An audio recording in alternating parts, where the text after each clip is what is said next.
Assalamualaikum warahmatullahi wabarakatuh. Perkenalkan, nama saya Rafli Marzuki dari program studi S1 Bisnis Digital angkatan 2022 dengan NIM 170622029. Pada kesempatan kali ini, saya akan mempresentasikan laporan praktik kerja lapangan di Astra Credit Companies. Adapun daftar isi yaitu ada profil instansi, struktur instansi, pelaksanaan praktik kerja lapangan, kendala praktik kerja lapangan, cara mengatasi kendala, dan juga yang terakhir kesimpulan. Oke, yang pertama yaitu profil instansi.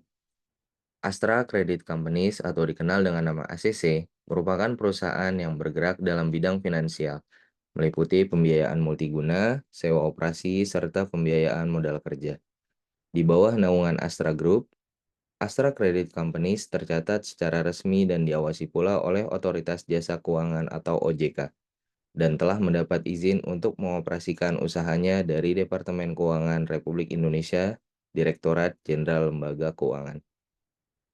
Adapun visi yang dimiliki oleh Astra Credit Companies yaitu Become the First Choice Financing Company with Total Solution.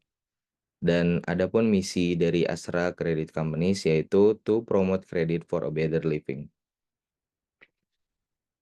Adapun profil instansi, tempat pelaksanaan magang dari praktikan yaitu nama perusahaan Astra Credit Companies atau ACC dengan tahun berdiri di tahun 1982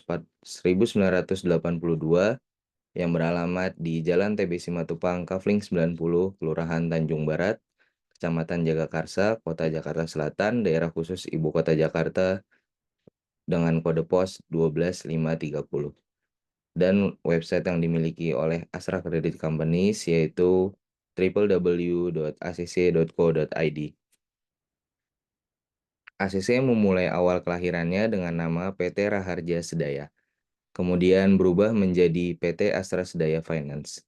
Hal ini terjadi dikarenakan PT Astra Sedaya Finance bekerja sama dengan perusahaan afiliasinya seperti PT Swadharma Bakti Sedaya Finance, PT Stako Estika Sedaya Finance, dan PT Pratama Sedaya Finance yang kemudian memutuskan untuk memisahkan Astra Credit Companies menjadi sebuah PT tersendiri. Lalu yang kemudian yaitu ada struktur instansi. Dalam strukturnya, Astra Credit Companies memiliki jajaran Board of Director yang terbagi menjadi 6 direksi, yaitu Chief Executive Officer, Chief Marketing and Sales Officer, Chief Human Capital Officer, Chief Risk and Finance Officer, Chief Operating Officer, dan yang terakhir Chief IT and Business Development Officer. Departemen Digital Expansion yaitu departemen tempat di mana praktikan melaksanakan magang. Departemen Digital Expansion menaungi berbagai subdivisi yang terdiri dari Head of Digital Expansion, ACC1 Product Manager, Digital Implementer, Paid Performance Analyst, SEO Specialist, dan Content Writer and Social Media. Oke, lanjut ke bagian pelaksanaan PKL. Tugas praktikan yang pertama yaitu pembuatan konten draft untuk feeds Instagram @tirkanan_official. Dalam proses ini, praktikan ikut terlibat dalam konsep pembuatan konten ataupun promosi yang akan diadakan. Praktikan ditugaskan untuk membuat konten draft untuk platform Instagram ataupun untuk kebutuhan ads, yaitu seperti Meta Ads dan Google Ads. Selama tahap pembuatan konsep, praktikan menerima arahan dari mentor, content writer, and social media mengenai konten apa yang harus dibuat untuk tujuan pemasaran. Yang kedua yaitu tugas dari praktikan, yaitu penulisan copywriting serta search engine optimization atau SEO untuk keperluan konten berita otomotif di postingan Instagram. Praktikan mendapat tanggung jawab untuk membuat copywriting yang akan dibuat dalam sebuah postingan feeds yang nantinya diunggah di Instagram @tirkanan_official yang terbagi menjadi beberapa slide foto atau carousel. Pembuatan copywriting diharuskan untuk menggugah, menarik, mengidentifikasi, memindahkan, dan mengomunikasikan pesan dengan nilai komparatif kepada masyarakat. Dalam penulisan ini, praktikan mencari banyak sumber dan memindahkan informasi tersebut ke tulisan praktikan. Dalam copywriting, tulisan harus bersifat menarik namun tetap informatif. Lalu tugas selanjutnya dari praktikan yaitu berinteraksi dengan audiens melalui sosial media. Pada penugasan ini, yang praktikan lakukan adalah membalas komentar di postingan Instagram, TikTok, maupun YouTube @stirkanan_official. Hal ini berhubungan dengan usaha untuk mempertahankan engagement. Usaha ini membuat reputasi perusahaan terlihat baik dengan secara aktif memperhatikan respon dari followers. Selain usaha tersebut, dalam mempertahankan engagement, harus memperbanyak call to action sehingga adanya interaksi. Lalu tugas dari praktikan yang terakhir yaitu laporan analisa harian. Laporan analisa seringkali digunakan oleh tim pemasaran dan manajemen untuk membuat keputusan yang lebih baik terkait strategi konten di masa depan. Ini bisa mencakup rekomendasi untuk peningkatan SEO, perubahan strategi media sosial, atau penyesuaian konten berdasarkan preferensi audiens yang terdeteksi dari data yang ingin dianalisa. Pada penugasan kali ini, praktikan diberikan tanggung jawab untuk melaporkan seluruh analisa media sosial, meliputi Instagram, YouTube, dan TikTok yang telah dikumpulkan ke dalam laporan harian. Yang selanjutnya yaitu kendala di tempat praktik kerja lapangan dari praktikan. Adapun kendala yang pertama yaitu praktikan belum dapat mengimplementasikan social media marketing tools untuk memantau dan menilai kualitas konten yang diunggah. Untuk membuat laporan bulanan, praktikan masih melakukannya secara manual dengan melihat satu persatu video dan memasukkannya ke dalam Google Spreadsheet.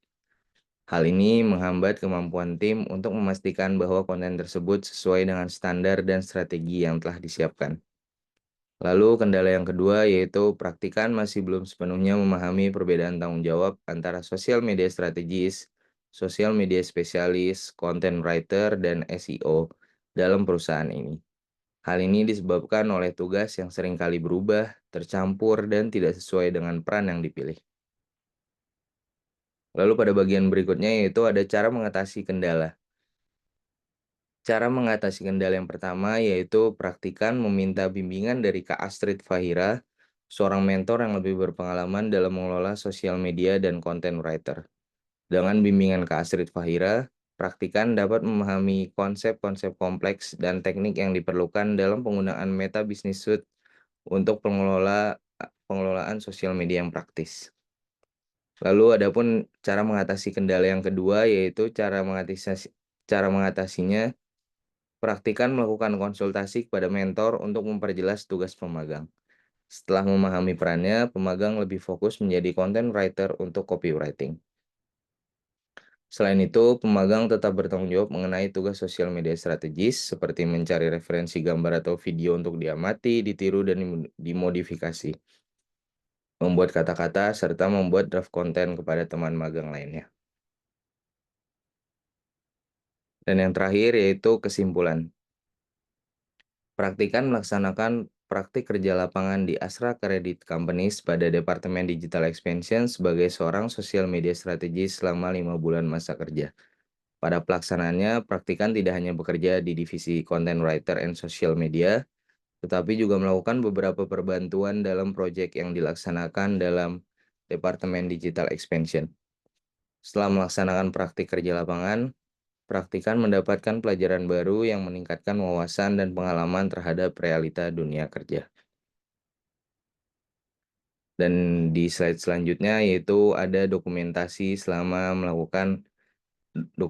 praktikan selama melakukan pelaksanaan praktik kerja lapangan. Dan ya baik, mungkin cukup sekian presentasi yang saya dapat sampaikan mengenai laporan praktik kerja lapangan di Astra Credit Companies. Kurang lebihnya saya mohon maaf. Wassalamualaikum warahmatullahi wabarakatuh.